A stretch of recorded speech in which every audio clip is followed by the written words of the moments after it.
two-day event starting today, right now, and continuing tomorrow, inshallah, at the same time, 10 a.m. Eastern Standard Time. This topic has been something that we've always wanted to. Are you guys hearing us? Yeah, Okay. This topic, Muslim marriage and the issues that surrounds it, has always been something that a number of organizations, including ours, that have always wanted to address and bring into the forefront. And we are happy that we were able to do this with the help of so many of our expert panelists and our community partners, including the Canadian Council of Ahl Sunnah, Smile Zone, Nasiha, and Omar Khan Mediation. So without further ado, I'd like to introduce you to the panelists, and who will be introduced by Brother Yusuf Syed. Thank you very much, Yusuf Syed, for being a part of this, coordinating this event. And it has always been, as you know, a ambition of ours to address this issue. The hope, the objective of this series of mini series of webinar is to provide Muslim couples and other couples as well who may be joining us this essential information to having a healthy and meaningful relationship within the Islamic context so that we can avoid potential family breakdowns, a scenario that many of us are all too familiar with in our communities. So, without further ado, I'd like to call on Yusuf Syed to introduce our first speaker. Thank you very much, and we welcome you again. And we would ask you as well to put your microphones on mute so that as to avoid the background noises from various guests. Thank you so much. Brother Yusuf Syed. Ji, Assalamu alaikum. Assalamu alaikum, everybody. Alaikum Thank you salam. so much, Brother You're Munaf. welcome. So I'm going to introduce our first panelist today, Sister Mazia. I apologize beforehand, Sister Mazia. I'm not going to justify with your That's okay. introduction. So I'm going to say whatever I can, and then your speech will definitely speak about you. So, Sister Mazia is a relationship counselor, parent coach, author, and speaker. Mazia is trained as a social worker and have a private practice based in Toronto. She also serves Muslim clients virtually from across North America and beyond. Mazia has a graduate degree in law from University of Toronto, and also she has a degree in social worker. Mazia works with modern Muslims who yearn to find peace and happiness in their lives and are looking for fulfillment and connections in their relationship. She helps them discover and practice simple, evidence based tools to cultivate more love and happiness and decrease negativity in their lives and in their relationship. So currently, Mazia travels across North America and beyond to present seminars and facilitate workshops. Her work centers around her mission to strengthen families by focusing on psychoeducation, personal development, relationship skills training, and mindfulness. She loves working with people individually and in groups to share practical research-based advice that combines spiritual values with intentional action. Sister Mazia, over to you. And you have a half an hour for your speech. Okay. Welcome, Sister Mazia. Thank you so much. أعوذ بالله من الشيطان الرجيم بسم الله الرحمن الرحيم رب اشرح لي صدري ويسر لي أمري واحلل عقدة من لساني يفقهوا قولي ربنا هب لنا من أزواجنا وذرياتنا قرة أعين وجعلنا للمتقين إماما. So, Assalamu alaikum, everyone, and it is wonderful to be here. Before we begin, I'm just going to share my screen so that you can see the presentation. Just give me 1 second so I can put it on.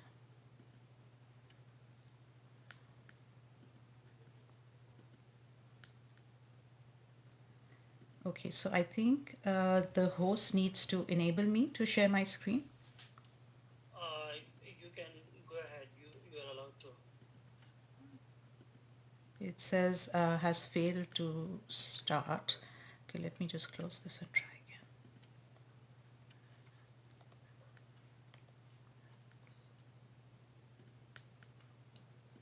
Just 1 second. Okay. Yeah, we can say it now. Okay, good. So, Bismillah. The topic for the series has been, at least what's advertised on the poster, is called Muslim divorce. What every couple needs to know. But I think before we go there, it's really important to understand the opposite side, right? How not to get divorced, or how to stay happily married in the 21st century.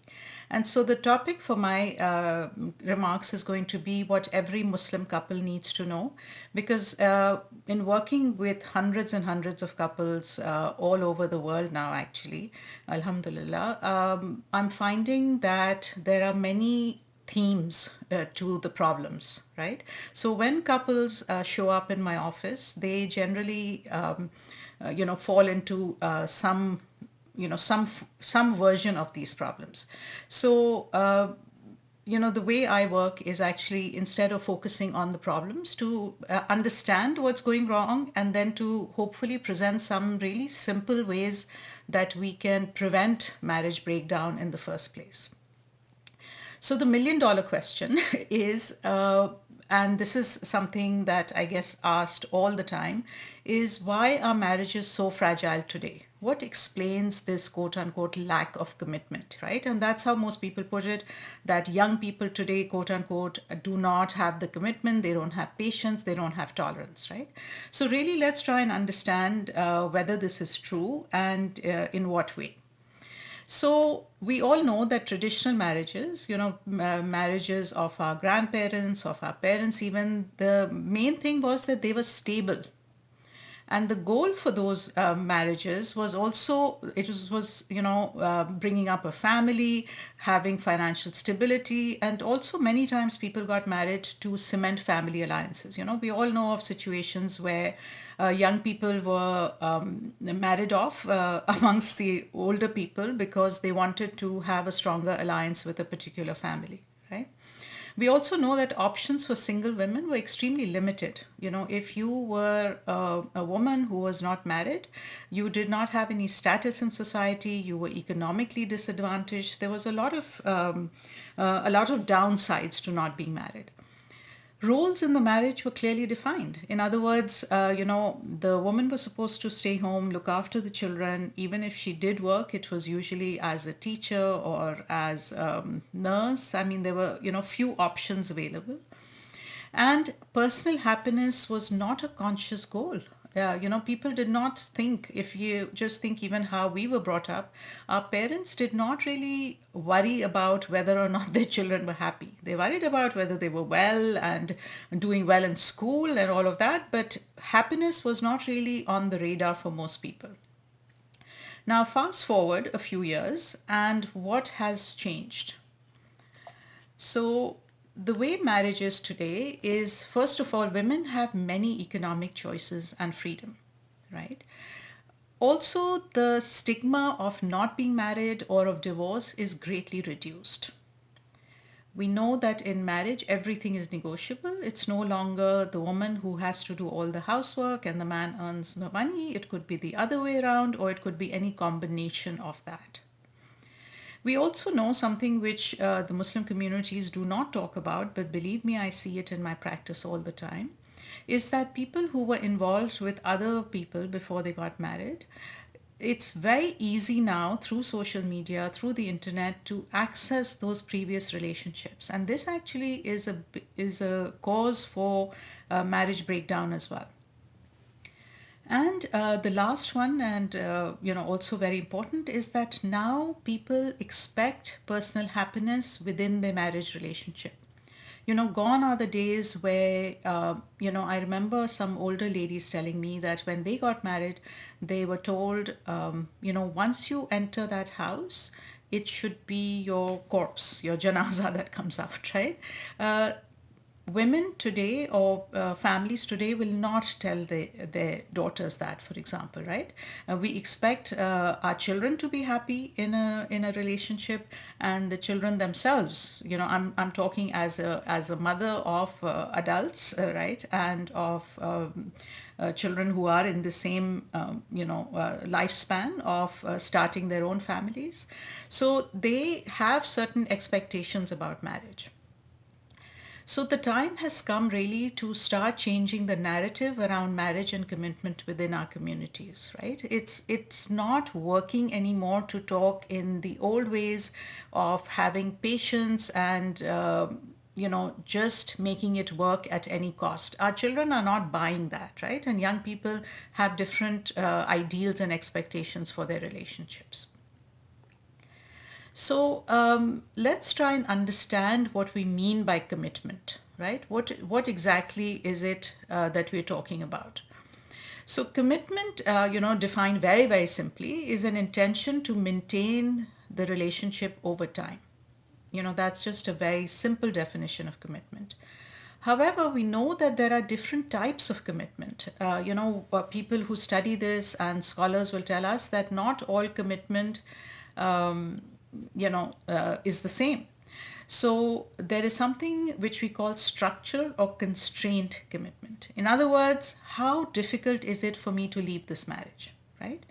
And in the old days, we know it was very hard. There were lots of economic, social, sometimes physical consequences of walking out of a relationship, right? Which meant that I have to make this relationship work. That is what we call constrained commitment, right? Then there is moral commitment. And by the way, and I'm not saying one is better than the other, right? Let's try and understand this. All these types of commitments have a role in making a relationship work, okay? So that's a very important point. And by the way, in the beginning of a relationship, the constrained commitments are very low. You don't have a history together, you don't have a mortgage, you don't have children, and all of these things act as constraints. And therefore young relationships, in the sense that those that are just starting out, are very fragile. They are much easier to break than longer standing relationships. The second type of commitment is the moral commitment, right? I ought to make this relationship work. Islam discourages marriage breakdown. I owe it to my children. All of these are, is a commitment from a moral perspective. Then the third type of commitment is a personal commitment or dedicated commitment. In other words, I want to make this relationship work, right? Now, in the old days, all of these commitments were very, very important to a marriage relationship, right? But, we don't have too much time right now for dialogue, but inshallah, in the questions, this can be something to reflect on in your own, for those of us who are married, what are the types of constraints or commitments that is working in your relationship right now. Any relationship that is solid, in the sense that there is it's still on, there are types of commitments working, right? So it's a good idea to actually look at our own relationships and see. And commitment obviously matters because it influences behavior. If I'm committed, I am going to act in a way that is going to preserve my relationship, right? Also, it's a stable foundation. If I'm committed, I'm not going to walk out at the first sign of trouble. It also helps me stop looking at other options. So, and by the way, this is a very important thing also to discuss within Muslim communities, because as we know, for people who choose polygamous relationships, who choose more than one relationship at a time, this is a commitment to a single relationship is a very important aspect of that, right? And it's also very important in the digital age, because when we're on social media, it's very easy to look at what is available, what are the alternatives available. And we know that when we do that, when we're looking at alternatives, it automatically makes our relationship seem not that good. That is what alternate monitoring does. And like I said, when we are committed, it feeds a desire to persist even when things are difficult. So sorry, before we go on, can everyone please switch off their mics, because I think there's some background noise, and maybe the host could just mute everyone except the panelist, if that's possible. Thank you. So we know that in every relationship, more than a week old, there will be issues, right? Or there will be conflict. And conflict, by the way, that's a different conversation, but conflict is not what destroys relationships. Even in the healthiest of relationships, in the strongest, in the, people who really love each other, there can be conflict, and that's nothing to be scared of. It's how we handle the conflict, what space it occupies in our relationships, which is the issue. So now that the constraints to marriage are very tenuous at best, right, because of the social acceptance. And by the way, none of those are bad things, It's a good thing that women are more empowered. It's a good thing that people have options. And so, however, what this has done to marriage is that it has made it increasingly fragile. And in order to keep marriages stable in the 21st century, we must have that the commitment to marriage in terms of dedication has to go up because constraints have come down, right? It's a simple math equation. So let's, look at a little bit more about, what this means. So, in the old days, when constraints were high, and even now when constraints are high, because in long term marriages, constraints are high. You have a life together, you have a house together, you have joint bank accounts, you have children, all of these acts at constraints, right? So, your marriage may be stable, but it may not necessarily be happy. And what we say is that you can be stably married and stably miserable, right? And a personal commitment or dedication, on the other hand, is correlated with happiness over the long term. Now, in the old days, most people, if you went to seek help for your relationship, what were you told? The general advice was to be tolerant and to have patience. Anyone who's, older than 35 probably will have experienced this. This is the standard advice that is given, right? And the problem with that is that tolerance basically suggests that we lower our standards and we tolerate bad behavior. So in the old days, even when things were not working right, even, God forbid, there was abuse in the relationship, women in particular were told to have patience and things will get better and keep moving forward. Now, because of the reason that people are not willing to tolerate such behavior, we obviously need to aim a little bit higher than patience. In other words, patience suggests that things are bad and you tolerate it, right? When we work to make our relationships happy, we can actually have a fulfilling relationship. And of course, patience and tolerance is part of that, but it shouldn't be the only part, right? And the skills needed for such a relationship is obviously awareness, it is tools and relationship skills. Just patience is not going to cut it anymore. So, what's the task for modern couples, for modern Muslim couples? It is to create fulfilling relationships through dedication, commitment. And, what I really find inspiring about that is because it's exactly in line with the Islamic standard. So, long before love was part of, because even in the West, even in the non Muslim world, the idea of romantic love was rarely part of the marriage equation, right? There were many other reasons why people got married. Islam, however, has always talked about mawadda, rahma, sukoon, all of the things that human beings yearn for to be fulfilled within the marriage relationship. So, this dua in the Quran that I started with from Surah Furqan, where Allah says, our Lord, grant us the delight of our eyes in our spouses and our progeny, right? The delight of our eyes. The standard is very high. Our spouses and our family life should bring us joy to the extent that we have tears of joy in our eyes. That's what's being suggested by this dua. So it's not only talking about patience and having tolerance and accepting bad behavior. So the good news is that it's not hard to do this. To have the kind of relationship that brings us this kind of fulfillment is not that hard. The study of relationships now in the 21st century is a science. So, what makes marriages succeed or fail is actually highly predictable. We know things that are evidence based that are going to improve your relationship, and at the same time, things that are going to make your relationship go down. And the third point is that the relationships are actually teachable and they're learnable. They can be learnt by everyone. It is not something that, I just messed up. I don't, I chose wrong. And so now I am stuck with this, right? It's really not like that. So, what are the keys to staying happily married? The first thing is to be intentional, to actually have that as a plan, to have the intention to show up as your best self, to focus on what makes things work.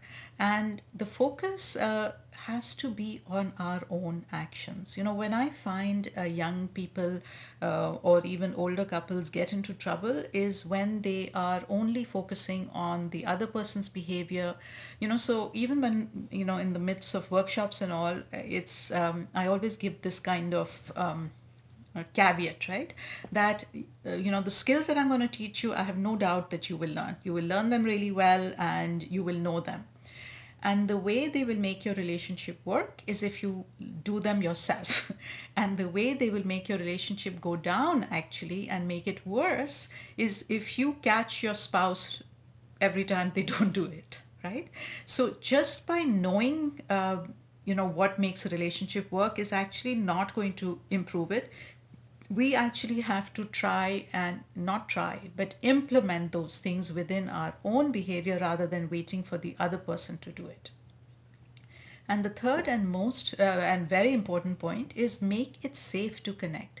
So human beings fall in love, they maintain love by the feeling of connection. And connection cannot happen if there is no safety in the relationship.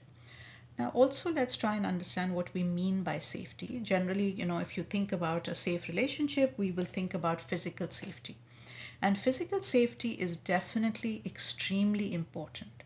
So, without physical safety, you cannot invest in a relationship because, commitment, connection, communication, all of these require you to be vulnerable, right? They require you to let your guard down. And it would be not sensible to do that if you are not safe within your home. So the first thing is physical. The second thing is emotional, and we'll talk about what emotional safety means. Let's jump first to relationship safety. What we mean by relationship safety is I find that in far too many couples today, at the first sign of trouble, there is threat of leaving the relationship. So either one or the other, either the woman or the man will threaten divorce, they will threaten to walk out, they will threaten to move out, to sleep on the couch, to move into another room. And this makes the relationship safety very tenuous in a relationship. What happens is that why would anyone invest in a relationship if we don't know that you're going to be there tomorrow? It doesn't make sense, right? So if you meet somebody new, you're not going to invest a lot of effort and energy into that relationship because you may never see them again. And if you have a long term relationship with someone, you know that they're there for the long term, whether it is a sibling or a child or a spouse. Obviously, you know that it's going to, since you're kind of stuck with them, you will try to make it better, right? So now let's talk about emotional safety. Emotional safety actually is, or the lack of, is the main reason why couples show up in a therapist's office, right? So, what erodes emotional safety? We don't today have the time to talk about building emotional safety. It's a long conversation, but we can at least stop doing the things that negatively impact safety in a relationship, right? And I call these the toxins of communication, right? Now, the thing to know is that all of us may do this from time to time when we are fighting, when we are triggered, when we are upset. The challenge is to do them as little as possible, and when we do them, to start making amends immediately, like to stop as soon as you realize it and to do something different. So criticism, escalation means that something starts, you have a little argument about something and it blows up and it gets more and more intense, right? Contempt and invalidation. Contempt is one of the most insidious, dangerous, poisonous things in a relationship. What contempt means is that you look down on the other person, and it can be very subtle. So, say for example, if somebody is cleaning up, right? And you look at them and you say, who does that? You know, how messy are you? Or who eats like that? You know, who's late all the time? It could be just anything about your spouse's personality that is different from you. It's not only different, but you actually look down upon it, right? Defensiveness and escalation. So again, the idea that if somebody's complaining, you know, if they are saying, you know what, your behavior is causing me concern, instead of listening and having a dialogue and trying to improve things, you start attacking them. So if somebody says, you know what, I waited dinner for you, the dinner is cold, and you didn't text to come back. To let me know that you were going to be late, right? Something really simple.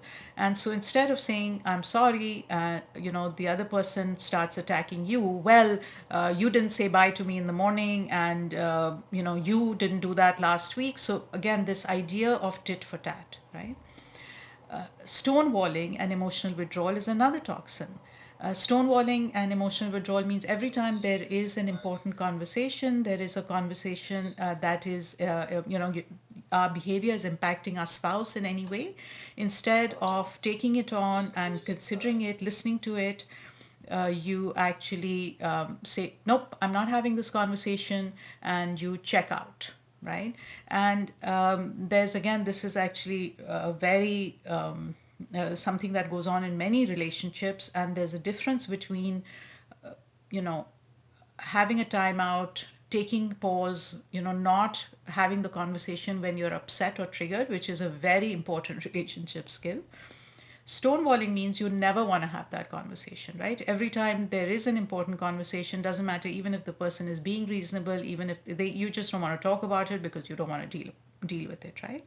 And then the last one that I have here is negative interpretation. So negative interpretation means that when somebody is trying to do something for you with just positive or even neutral, you take it in a negative way. So if your spouse tells you what's for dinner, for example, you know, it could be that they are saying, you know, what should we do for dinner? You assume that they mean, you know, why haven't you made dinner? And you know, you start escalating. Why is it always my job for dinner? And then you realize, you know, later that what they meant was, do you want to go out for dinner, right?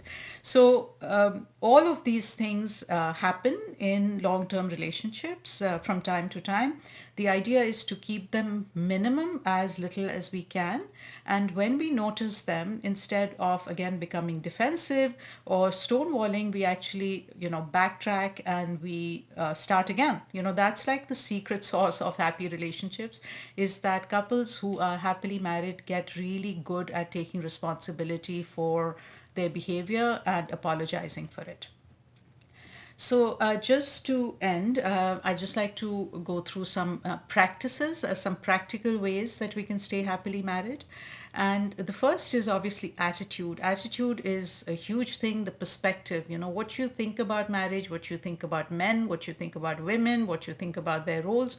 All of these things come with you in the relationship, and they do impact you. So the idea is to have a growth mindset, to actually check your assumptions, to check your expectations, and to keep working on yourself all the time. The second is attention. Attention is a very important practice in a relationship. It means simply that when your spouse is trying to make connection with you, it could be by a look, by, you know, oh, look, it's a sunny day today, or it's a cloudy day today, you know, talking about the weather, whatever. Those are all bids for connection. They're bids for attention. And happy couples are the ones who actually, when their partner makes a bid, when their spouse you know, calls for their attention, they respond. This is such an important point and such an important aspect of relationships, and it's very hard in the days of us being continuously distracted, right? If we're always on our phone, for example, it's hard to give our spouse that attention. The third is affection. By affection, I mean intentional caring. to express your love, not just to feel it, but to express it. And people do it in different ways. Some people like to say it, some people like to have a physical touch, some people like to do things, buy gifts, spend time. All of these are valid ways of showing love. And the masters of relationship, the couples who are really happy, actually take time to find out what their spouse's love language is, how their spouse likes to be loved, and get better and expressing love in that language. The fourth practice is one of appreciation. Again, appreciation means that you notice what your spouse is doing right and you express it to them. Again, an extremely important practice. And when I'm saying practices, I mean things that you do every day or as much as possible, right?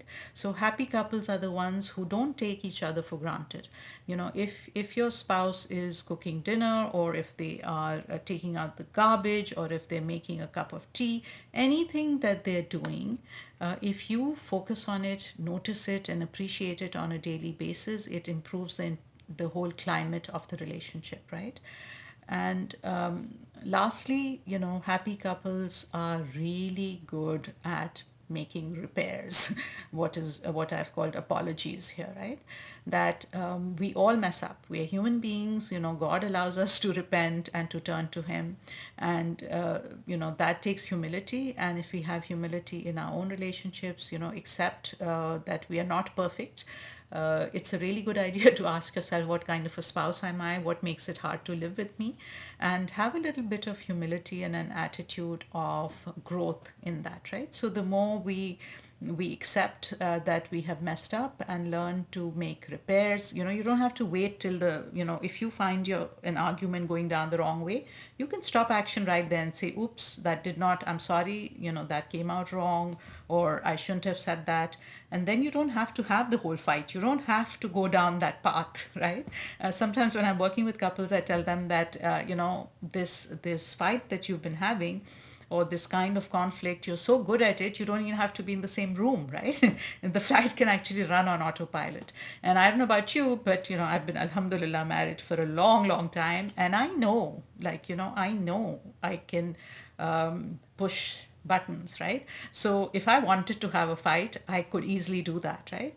And the idea is to recognize that, to recognize our spouse's vulnerabilities, what is going to upset them, and try our best not to do it. And when we do go down that path, obviously to have the humility and to come back. So that was a lot of information in a very short amount of time. So inshallah, hopefully, and here's the thing, you don't need to do all of it, right? Our lives will change when we start taking even baby steps. So it's always a good idea after you hear anything or you attend any lecture to actually think about what are your key takeaways. What's one thing that you are going to do differently?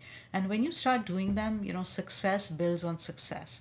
So please, no matter what state of distress anybody might be in, the way to change your relationship really is not that hard. Don't think of the entire relationship, just think of the next interaction that you're going to have with the spouse. So just like you change the whole, you can change the direction of a giant ship just by changing a tiny, tiny trim tab on the bottom of the radar. That's how we can change the path of our relationship. So even if we just change one thing, it's going to change the direction, inshallah. And for people who want the slides, they're already on the website. And here is the address for it. There's many other slides. There's something on appreciations, what to say, what not to say. So there's quite a bit of, downloads that you can have. And it is on marziahassan with 2 S's.org/handouts. So that's it from me. Of course, I'm going to be here for questions, and I am looking forward to the next presentation. So thank you, and Assalamu alaikum.